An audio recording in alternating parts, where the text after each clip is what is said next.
Our next speaker, următorul speaker, până la pauza de masă, o să aibă o prezentare foarte, foarte interesantă, mai ales că este pe o platformă nouă, sau, mă rog, este inovativă, a new presentation, new platform. So. Great. Thank you very much. It's great to be here. I'm going to stay behind the pulpit, not walk around because I've got all of this gear all ready to be used. So my name's Bella Papp. It's as Russ was saying, it's, I think, one of the hardest spots to be in half an hour before lunch. And actually, it reminds me of a joke when this stewardess went to his guest in the airplane and it says, would you like dinner? And the customer said, what choices do I have? Yes or no? So anyway, I hope that I can take you on a bit of a journey about how Microsoft sees the future. It's changing very fast. There are 4 themes that we'd like to discuss with you today. First of all, everyone's a storyteller. We think that with technology proliferation, all of the options, the advent of rich media becoming much more accessible to everyone, the capability of storytelling for our audiences is remarkable, and our ability to partner with them in this journey offers us completely new opportunities. The other one is the new face of fun. I think all of us have laptops, iPads, tablets, different desktops, smartphones, stupid phones, medium smartphones, and this means that the ability to actually use them for fun, as we are communicating with both the content, expressing ourselves, has really become tremendous. The third theme I want to discuss is screens disappear. So today we have, of course, the usual screens that we're used to, but we foresee a future where all of this is going to blend into almost a seamless experience, which will allow us to really use all of our different screens for different purposes, sometimes in a simultaneous fashion, and I want to show you some examples of that. And last but not least, contextual world. I mean, we've heard a lot of these themes are reoccurring. They're echoed by the previous speakers, and I'm just giving voice to them as well. Today, we have the capability to really personalize the message in a way that was never possible before. So location, location, location, but it goes much beyond that, and I want to share some thoughts on that with you. So everyone's a storyteller. Really, we now have the opportunity to really say authentic stories, really that expresses our deepest passions, that touches our intimate hobbies, and we can share that with friends, our friends, and friends of friends. And one of the 4 themes that I want to really touch upon briefly is that you have to bear in mind, because as your consumers and your clients explore these options, you have to be there and accompany them. And we saw some examples that Russ and Havas has done, and also the previous speakers. Rich and immersive, creative and visual expression. We have to be partners in building the identity of our consumers, and of course, global empowerment, and I'll say a few words on that. So, I don't know how many of you are familiar with digital narratives. I'm not going to, by the way, show all of the videos, otherwise we are going to be here till dinner, and I think you're going to kill me. But digital narratives is a new tool that allows people not only to put blogs or posts, but really to add video snapshots, moving snapshots, like these digi-slides that we are also familiar with, panoramic pictures. And in this tool with digital narratives, the user can actually interact with the content, can touch it, can make it bigger, smaller. So it really invites the friends of the friends of their friends to participate in this rich immersive experience. Another example you are probably familiar with is Storyful. So Storyful is a not so old website that starts off with the premise that each and every news item that happens has someone that is closer to it than a potential journalist.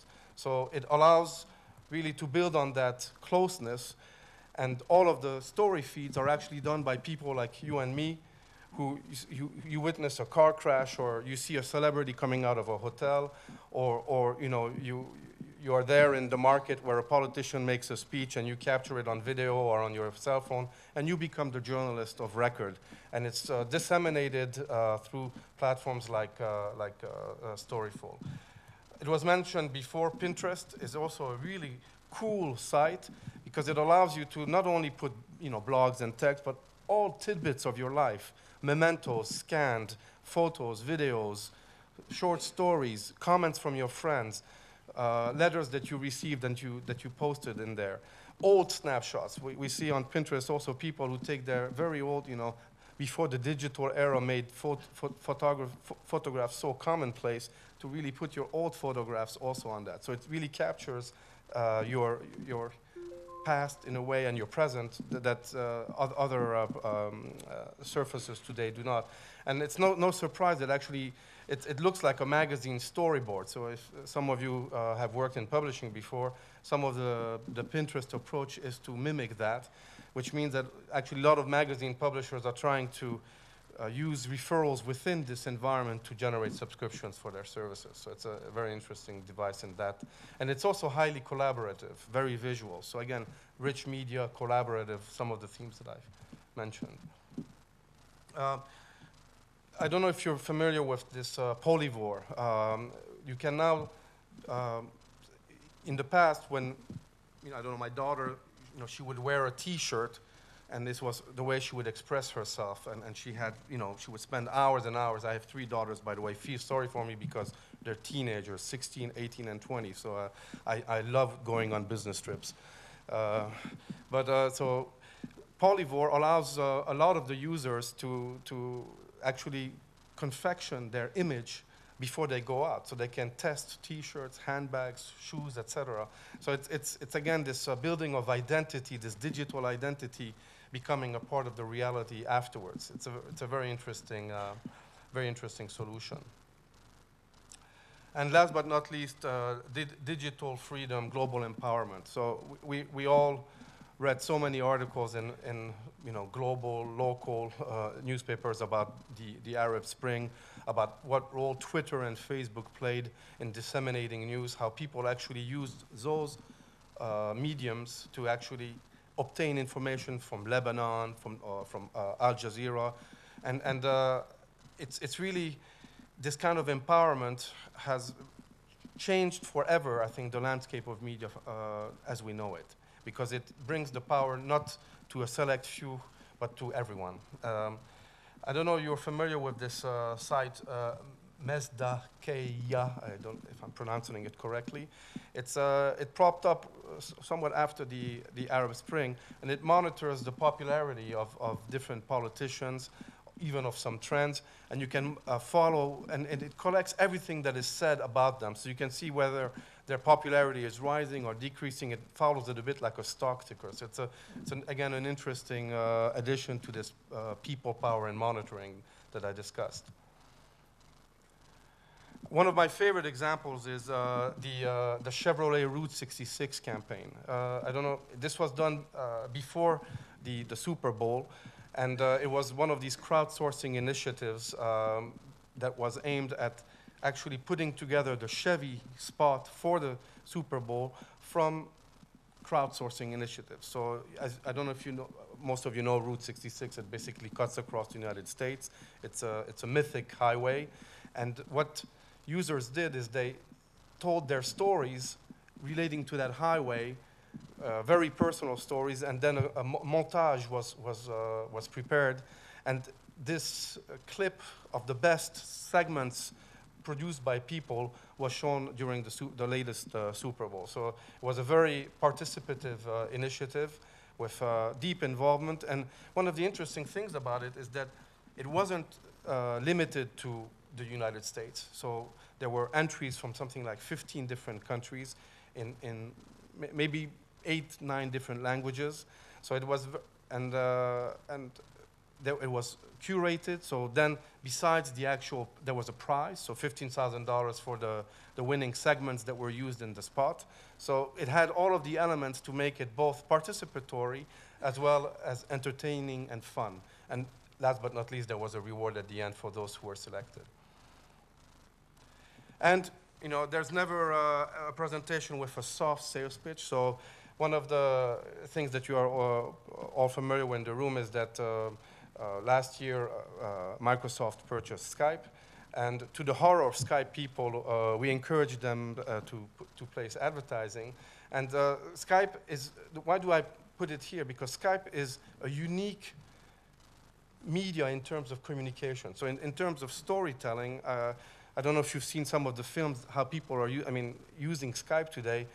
You know, of course, you have the normal conversations between the grandson and his grandparents, etc. But I know of some people who actually, you know, have arranged with hospitals because the husband was traveling or was a sailor somewhere for the birth of his son or daughter, and it's filmed. You know, I don't know if I would do that, but it's a very interesting usage of a media that is, at least to my knowledge, uncommon. So Skype is huge. You know, it's got over 285 million monthly connected users, and Central and Eastern Europe is one of the biggest markets. We have almost 50 million connected users. Of course, Russia is the biggest market, and in Romania we have over 1.6 million connected users, and it's growing about 30 to 50% a year. And what is also interesting about Skype is that the behavior of Skype users is very different from what they do in the morning and what they do in the afternoon. So as you yourselves know from your company experiences, Skype is used extensively in the office, so it becomes a channel for business-to-business communication.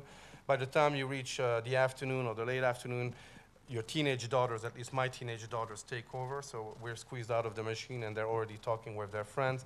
And towards the end, you also have chat, IM, etc. So and you know, I can tell you that you know, we see it at Microsoft as sort of the social media of social media.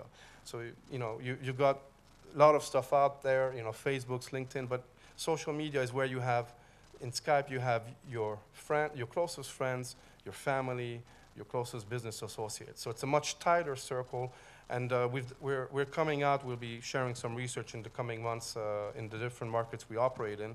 But the referral and brand referral of Skype is proving to be quite strong. And maybe also some, I don't know if you know, but half of the conversations on Skype are over 30 minutes. People use it over twice a week. And there's a really, you know, we feel a much more personal experience than what you get from either Twitter or Facebook, but of course we wouldn't say otherwise. Now, one last thought, just maybe I can ask a question. Who's on LinkedIn in the audience? Whoa! Who uses Skype in the audience? Whoa! And okay, those who are in LinkedIn, do you use it to communicate with friends? No. And those who are on, I assume, Facebook, show of hands, do you use it to look for a job? So in a way, what I wanted to illustrate here is that, you know, I am a different person at different times. And today, you know, we look at personalization, but personalization is not just about, you know, Bella Papp, born November 2, 1960. Don't tell it to anyone. But it's a very lucky day. It's not just about that. It's who am I at different times of the day. So I think the challenge for us marketeers is to find solutions for that as well, and not just for, you know, someone, name, first name, last name, birth date, birth location, maybe a language. So the needs for personalization are much more complex. And when I talk about contextual, I will come back to this theme as well.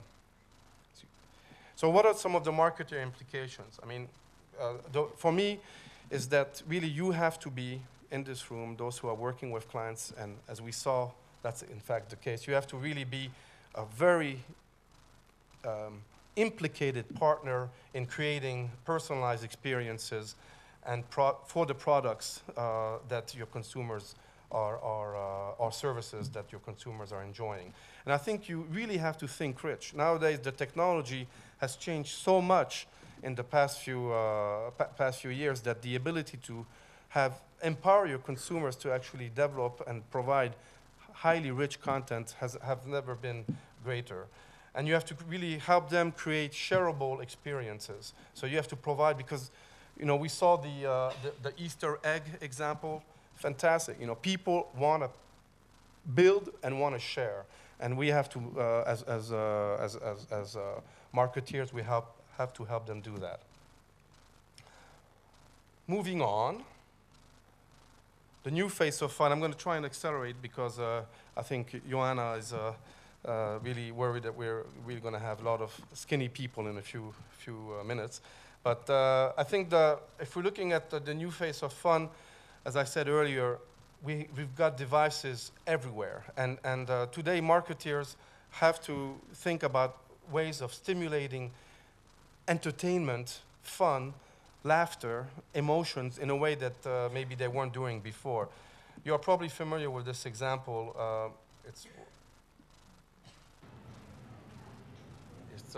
It was done by Volkswagen, and it was designed to try and get people to use more the stairs than to actually use the escalator. I don't know if you've seen this. So now I'm not in this video, thank God. But so again, company doing something fun, something unusual. This is another example you might have heard about it. It's clout. So it measures the people's ability to influence so purchases and consumer behavior within a friend's network. So, you know, how are you going to get them to actually, I don't know, go to the crash course or use a Neutrogena? And it's measured. There's rewards. So the actual referral exercise becomes a fun and entertaining exercise. Now, new ads, you know, I'm a bit frustrated with this slide because it's a bit like talking about, you know, a meal at Trois Gros in France and the smells and aromas and taste and describing new ads without actually having a Kinect device. But today, some of the technology that is coming into your living room via devices like Kinect allows really you to interact with advertising with hands, with motion, with voice in a way that that wasn't possible today. And this is one of the big bets that Microsoft is placing is on Kinect. And we're very happy that we're rolling out Xbox advertising in Russia, but we of course need to reach a certain critical mass in each given market because it provides such a universe of creative opportunities that I don't know if some of you were at the Cannes festival a few months ago.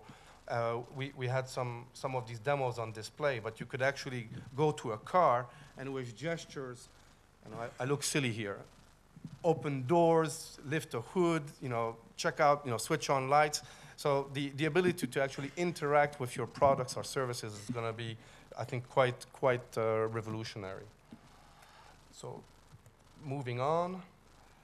Last but not least, I think Kinect is allowing us to really provide a whole different kind of learning experience. And as you know, we have to grab our consumers young, even if we don't want to admit to that. But we've worked with a lot of companies like National Geographic or Sesame Street to provide the kind of interactivity with the television and programs that haven't been possible before. I'm going to skip this because it starts to get complicated. This one I want to discuss because I think it's a really cool idea. When Hunger magazines came out, our creative solutions team came up with a very neat concept, which basically was the launch of a fashion magazine, a digital fashion magazine called Capital Couture, where you could actually put, you know, placements from, you know, Dior or Alexander McQueen, all interspaced with actual tidbits from the movie. So it made it into a seamless experience and actually allowed, in a subtle way, for brands to communicate within the context of that experience. So moving on. So these are different snapshots of that. So screens disappear is my next topic. And here, what we think are the themes to bear in mind are seamless and connected. So as you know, in 10 days, we come out with Windows 8, which is a new Microsoft operating system. And it's really aimed at providing a seamless experience between screens. So you will have one idea one ID, and you will be able to go onto your computer, your telephone, your Xbox, whatever device that you have at your disposal to actually maintain. So it's no longer you following the device, it's your ID and your identity and your preferences and your setups and your apps and your content and the way you've all set it up going with you from screen to screen to screen. So it's really the challenge is to create a seamless and connected experience. Here, it's about the interactive surfaces everywhere. We feel that the era of these being your screens or your phones or a projector is going to change. And I have a very short video that I want to share with you that illustrates it better than I could.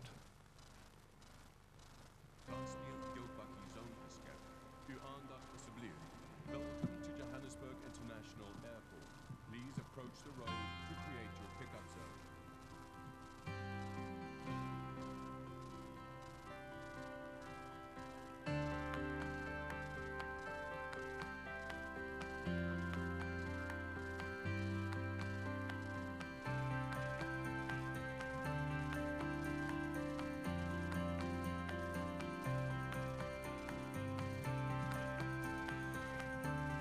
As you're watching it, I saw a different short film from Corning Glass, which has just unbelievable stuff on interactive glass. So I think we are about to enter into an era where, I don't know, it's almost scary that everything is going to be an interactive surface. And there's a lot of examples already of retail stores implementing interactive displays. So even at night, you can look at that shop window, and even though the store is closed, you can have an interaction with the store through these displays. So I think it's really cool.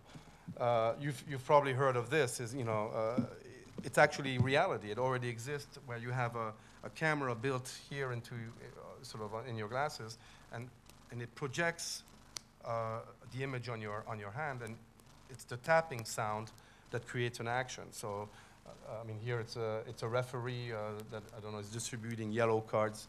By the way, that's tonight on the game. So I think the referee for tonight's game between Romania and the Netherlands, and of course Romania will win, because that's my bet, will be using this technology. No, I'm just kidding. This is really cool. I don't have a demo video. I asked for it, but they didn't send it through, so even big Microsoft can be slow sometimes, or often is slow. But this is, it's actually, you have a projector, and you can be drawing something, and somebody, on the other side of the earth is actually collaborating with you on that same drawing. So they see what you're drawing, and you see what they're drawing, and you can actually do something together. And they've already done some exercises with architectural blueprints and stuff like that. So I think, again, you extrapolate some of this in terms of marketing and communication opportunities, and it boggles the mind. Echoing what Ross was saying, it's really the era of opportunity. Here I won't show this video because it's horrible quality, so I move on. But it's really, again, to do with the Kinect impact.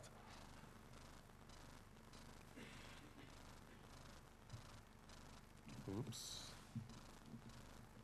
Okay. Oops, I think I skipped. So, okay, I want to spend a few closing minutes about the contextual world. Is really, this is anybody working today in online marketing. Everything is about context, and it's no longer just about location. It's far more than that. You have to really exploit all of the technological opportunities and possibilities. But more than that, I think you have to also develop the monitoring tools that allows you to gauge different, what I would call soft factors, when you're looking at your audiences.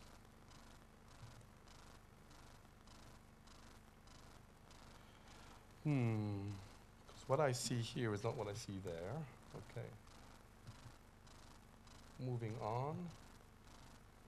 So we think that today you have to really personalize the message in a way that goes far beyond, for example, what Amazon does when you're a regular shopper and you're getting recommendations. So today, I think if you're looking at contextualizing and personalizing the message, you have to think, A, the emotional state of your customer.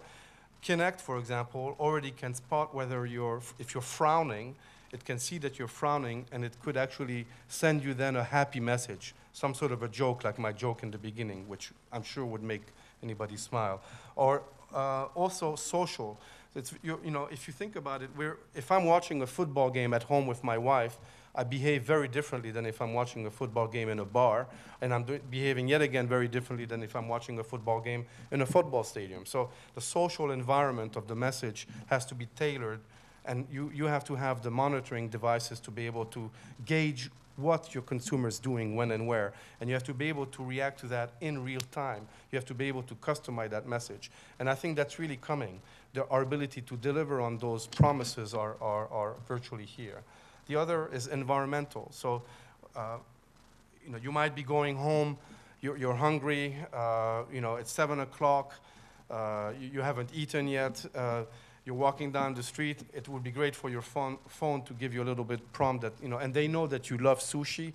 Hey, by the way, you know, 100 meters down that corner, there's a sushi shop and it's still open. So, you know, swing on by there and get your sushi. So I wouldn't mind getting that kind of message.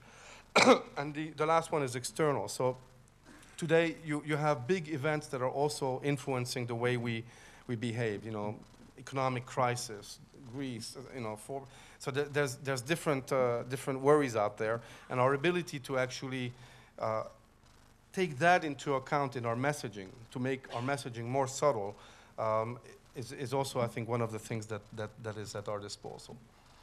And the last is privacy. So this is something that's extremely important at Microsoft. We feel that today you have to really redefine what privacy means, and you have to really re-empower the consumer to actually decide on what he or she wants to share about himself or herself. And this is something that has to be done, because otherwise there's going to be a real counter-trend, counter-revolution towards this bombardment of commercial messages. And, you know, and if you think about it, all of the research shows that most people are actually quite willing to share information about themselves. I don't know if you remember when you had call recognition, so caller ID. In the beginning, you know, people said, well, I don't want to give my data away so that people know who I am when I'm calling them. But today, if you know, many years later, if you get a phone call and you look at the number and you don't know who it is because they haven't given caller ID, well, there's a chance, one chance in two, that you actually won't pick up the phone. You wait to listen to the message. So the whole issue of privacy is a key one. So at the end of the day, everyone's a storyteller, the new face of fun, screens disappear, contextual world. What does it come out to? You-centric. So it's really, we believe that today's tools, today's ecosystem empowers the consumer like never before. It also increases the responsibility of an opportunity of marketeers to engage in an interaction with them that is unrivaled in terms of the creativity and emotional impact that is possible. So I think this is just a fantastic opportunity for us, and I think I have to stop, huh? Because I wanted to show you a preview of well, you know, I will show you a preview. This is a little preview of Windows 8. So let me see, 1 second. Actually, I think I have to leave the presentation first.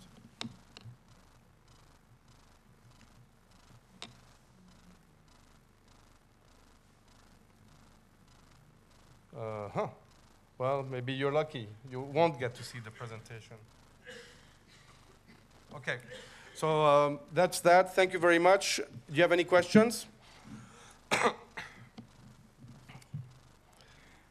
That's a bad sign. That's either you're very hungry or I was very boring. Great, thank you very much.